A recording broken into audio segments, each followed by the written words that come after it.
ഈ bridal gowns എന്തുകൊണ്ട് ഇത്ര എക്സ്പെൻസീവ് എന്ന് നിങ്ങൾക്ക് തോന്നിയിട്ടുണ്ടോ? അത് നിങ്ങളുടെ ബിഗ് ഡേയുടെ ഒരു ഏറ്റവും പെർഫെക്റ്റ് ആയിട്ടിരിക്കേണ്ട ഒരു സംഭവമാണ് അല്ലേ? അപ്പോൾ അത് അറ്റ്മോസ്റ്റ് കെയറോട് കൂടി വേണം അത് സ്റ്റിച്ച് ചെയ്ത് ക്യൂറേറ്റ് ചെയ്ത് ഡിസൈൻ ചെയ്തൊക്കെ വരാനായിട്ട്. അതാണ് ഫസ്റ്റ് തിങ്.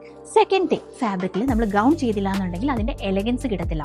പിന്നെ അതിൽ നമ്മൾ ലേയേഴ്സ് വെച്ചിട്ടാണല്ലോ അതിനൊരു ബുഷി എഫക്റ്റും ആ സംഭവം കൊടുക്കുന്നത്.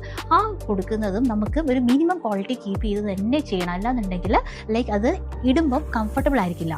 പിന്നെ തേർഡ് തിങ് എന്ന് പറഞ്ഞു കഴിഞ്ഞാൽ ലൈക്ക് നമുക്ക് അതിൻ്റെ അകത്ത് ഹാൻഡ് വർക്ക് ഒക്കെ ചെയ്യുമ്പോൾ അതിന് എഗെയിൻ ടൈം കൺസ്യൂമിങ് ആണ്. ഇനി ഹാൻഡ് വർക്ക് വേണ്ടാന്ന് വെച്ചോ, അതിന് പകരം നമുക്ക് വർക്ക് മെറ്റീരിയൽ യൂസ് ചെയ്യാം.